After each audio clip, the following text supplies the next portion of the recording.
তুমি মোমেন নারীদেরও বলো তারা যেন তাদের দৃষ্টি নিম্নগামী করে রাখে এবং নিজেদের লজ্জাস্থানসমূহের হেফাজত করে। তারা যেন তাদের সৌন্দর্য প্রদর্শন করে না বেড়ায়, তবে তার শরীরের যে অংশ এমনিই খোলা থাকে সেসব অংশের কথা আলাদা। তারা যেন তাদের বক্ষদেশ মাথার কাপড় দ্বারা আবৃত করে রাখে।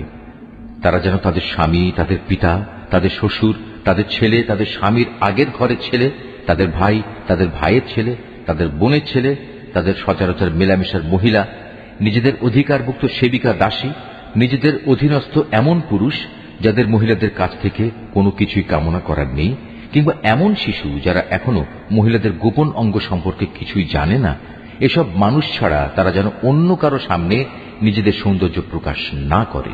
চলার সময় জমিনের ওপর তারা যেন এমন ভাবে নিজেদের পা না রাখে যে সৌন্দর্য তারা গোপন করে রেখেছিল তা পায়ের আওয়াজে লোকদের কাছে জানাজানি হয়ে যায়। হে ঈমানদার ব্যক্তিরা, ত্রুটি বিচ্যুতির জন্য তোমরা সবাই আল্লাহর দরবারে তওবা করো, আশা করা যায় তোমরা নাজাত পেয়ে যাবে। হে নবী, তুমি তোমার স্ত্রী, মেয়ে ও সাধারণ মোমেন নারীদের বলো তারা যেন তাদের চাদর থেকে কিয়দংশ নিজেদের মুখমণ্ডলের উপর টেনে দেয়। এতে করে তাদের চেনা অনেকটা সহজ হবে যে তারা সম্মানিত মহিলা, এবং তাদের অযথা উত্ত্যক্ত করা হবে না। তারপরেও যদি কোনো ভুল ত্রুটি হয়ে যায় তাহলে জেনে দেখো আল্লাহ তাআলা ক্ষমাশীল ও পরম দয়ালু। বৃদ্ধা নারী যাদের এখন আর কারো বিয়ের বন্ধনে আসার আশা নেই, তাদের উপর কোনো দোষ নেই যদি তারা তাদের শরীর থেকে অতিরিক্ত কাপড় খুলে রাখে, তবে শর্ত হচ্ছে তারা সৌন্দর্য প্রদর্শনকারী হবে না।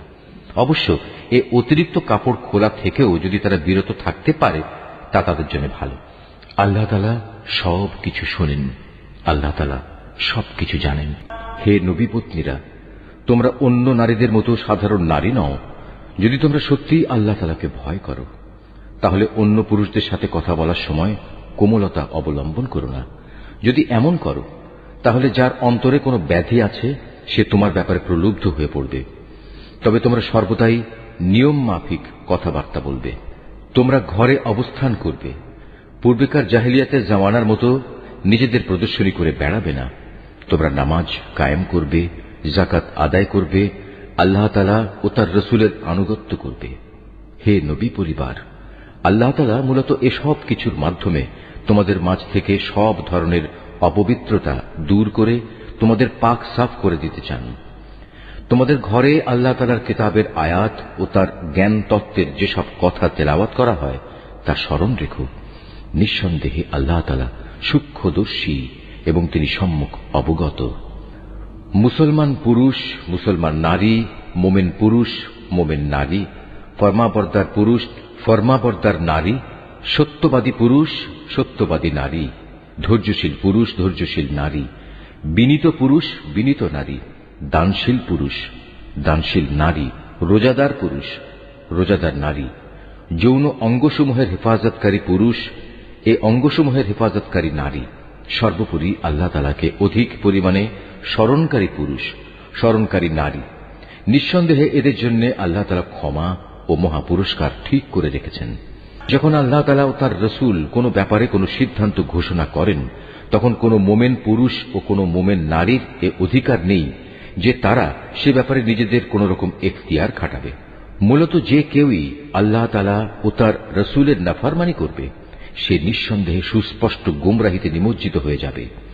হে নবী, তুমি স্মরণ করো যখন তুমি সে ব্যক্তিকে লক্ষ্য করে বলেছিলে যার উপর আল্লাহ তাআলা বিরাট অনুগ্রহ করেছেন এবং তুমিও নিজের পুত্র বানিয়ে যার উপর অনুগ্রহ করেছ, তুমি তাকে বলেছিলে তুমি তোমার স্ত্রীকে বিয়ের বন্ধনে রেখে দাও এবং আল্লাহ তাআলাকে ভয় করো।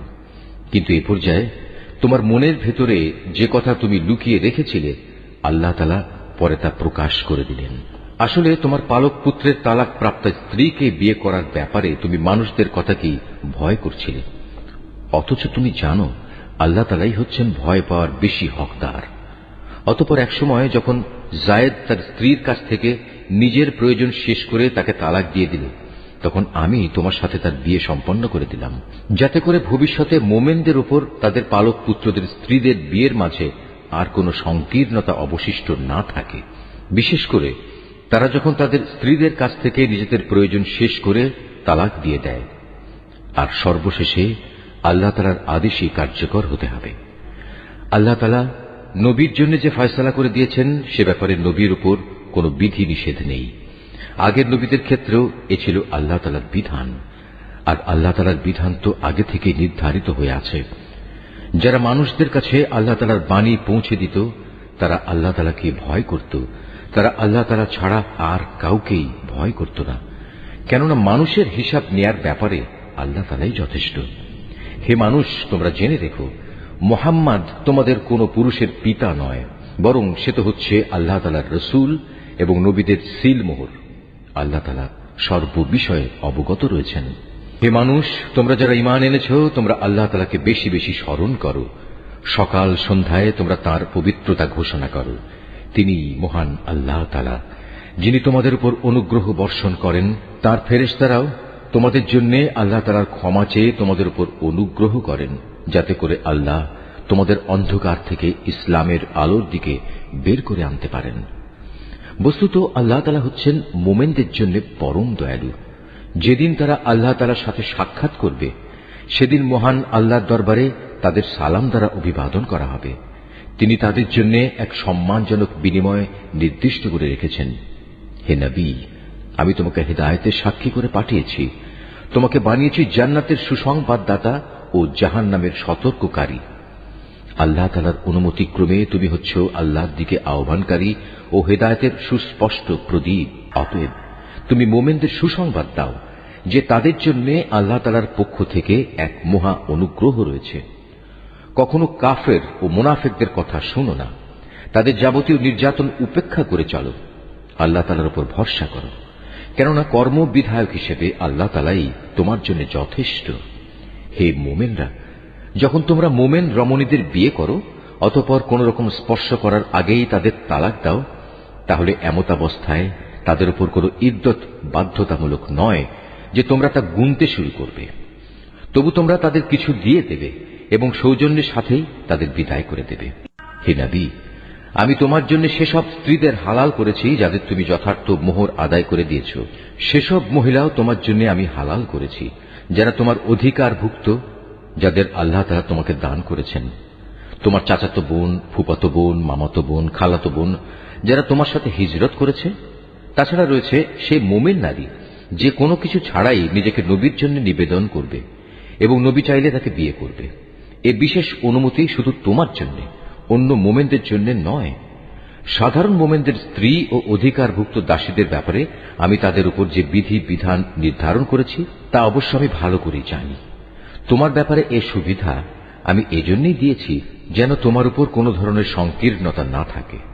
আল্লাহ তাআলা ক্ষমাশীল ও পরম দয়ালু। তোমার জন্য আরেকটি অতিরিক্ত সুবিধা এই যে তুমি ইচ্ছে করলে তাদের মধ্যে থেকে কাউকে নিজের কাছ থেকে দূরে রাখতে পারো, আবার যাকে ইচ্ছা তাকে নিজের কাছেও রাখতে পারো।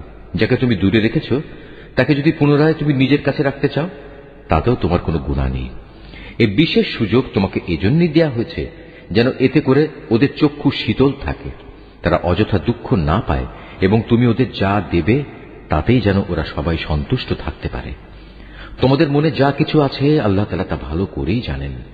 আল্লাহ তাআলা সর্বজ্ঞ ও পরম সহনশীল। হে নবী, এর বাইরে তোমার জন্য বৈধ নয় যে তুমি তোমার বর্তমান স্ত্রীদের বদলে অন্য নারীদের স্ত্রী রূপে নেবে, যদিও সেসব নারীর সৌন্দর্য তোমাকে আকৃষ্ট করে। অবশ্য তোমার অধিকারভুক্ত দাসেরা এ বিধি নিষেধের ব্যতিক্রম। স্মরণ রাখবে, আল্লাহ তাআলা সব কিছুর উপর তীক্ষ্ণ দৃষ্টি রাখেন। হে মানুষ, তোমরা যারা ঈমান এনেছ তোমরা নবীর ঘরে প্রবেশ করো না।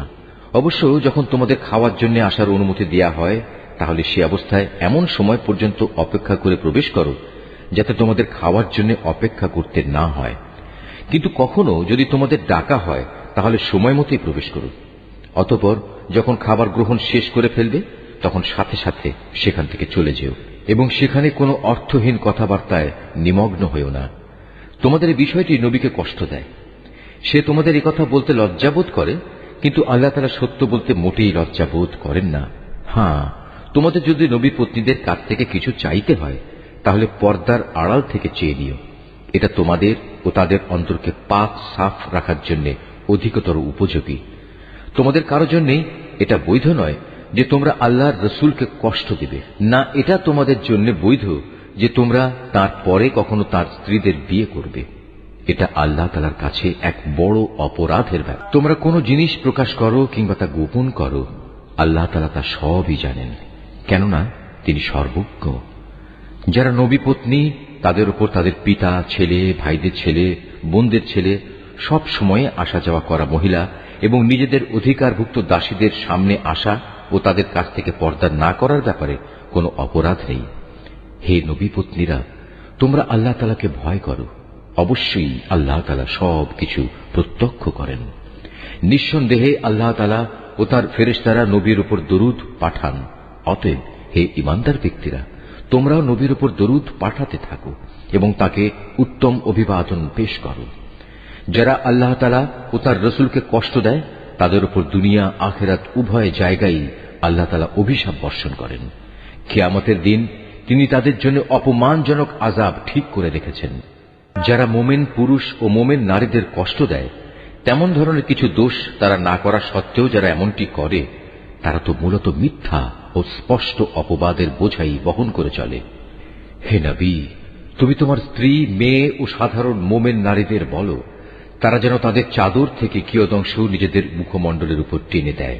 এতে করে তাদের চেনা অনেকটা সহজ হবে যে তারা সম্মানিত মহিলা, এবং তাদের অযথা উত্ত্যক্ত করা হবে না।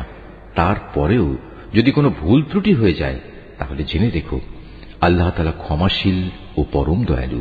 মুনাফিক দল, তাদের সাথে যাদের অন্তরে কুফরির ব্যাধি রয়েছে ও যারা নগরে বন্দরে তোমার বিরুদ্ধে গুজব রটনা করে বেড়ায়, তারা যদি তাদের নোংরা কার্যকলাপ থেকে বিরত না হয়, তাহলে হে নবী, আমি নিশ্চয়ই তোমাকে তাদের উপর প্রবল করে বসিয়ে দেব। অতঃপর এরা সেখানে তোমার প্রতিবেশী হিসেবে সামান্য সংখ্যক ব্যক্তি থাকতে পারবে। এরপরেও এখানে যারা থেকে যাবে তারা থাকবে অভিশপ্ত হয়ে। অতঃপর তাদের যেখানেই পাওয়া যাবে পাকড়াও করা হবে এবং বিশ্বাসঘাতকতার জন্য তাদের মৃত্যুদণ্ডে দণ্ডিত করা হবে। তোমার আগে বিদ্রোহী হিসেবে যারা অতিবাহিত হয়ে গেছে, তাদের ব্যাপারেও এ ছিল আল্লাহ তাআলার নীতি। আল্লাহ তাআলার এই নিয়মে তুমি কখনো কোনো ব্যতিক্রম দেখবে না।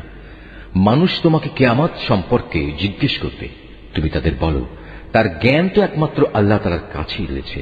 হে নবী, তুমি এই বিষয়টি কি করে জানবে? সম্ভবত কিয়ামত একান্ত নিকটেই এসে গেছে। তবে কিয়ামত যখনই আসুক, আল্লাহ তাআলা কাফেরদের উপর আগেই অভিশাপ দিয়েছেন এবং তাদের শাস্তির জন্য প্রজ্বলিত আগুনের শিখাও প্রস্তুত করে রেখেছেন। সেখানে তারা চিরদিন থাকবে।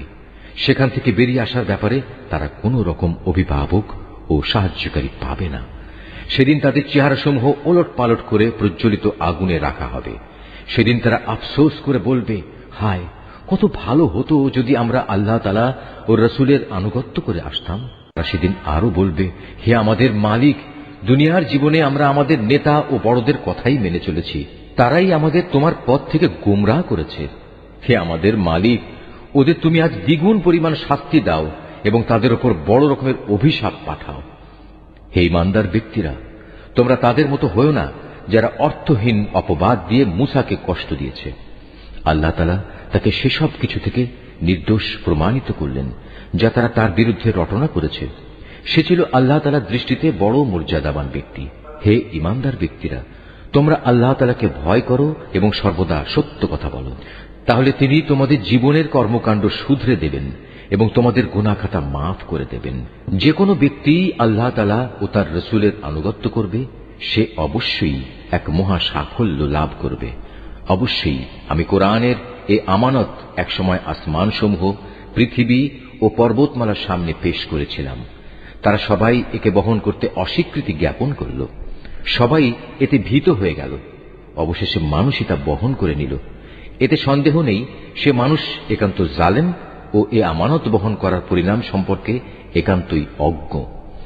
আল্লাহ তাআলা মুনাফিক পুরুষ, মুনাফিক নারী, মুশরিক পুরুষ, মুশরিক নারীদের এই আমানতের দায়িত্বে অবহেলার জন্য কঠোর শাস্তি দেবেন এবং মোমেন পুরুষ ও মোমেন নারীদের উপর আমানতের দায়িত্ব পালনে ভুল ত্রুটির জন্য ক্ষমা পরবশ হবেন। নিঃসন্দেহে আল্লাহ তাআলা একান্ত ক্ষমাশীল ও পরম দয়ালু।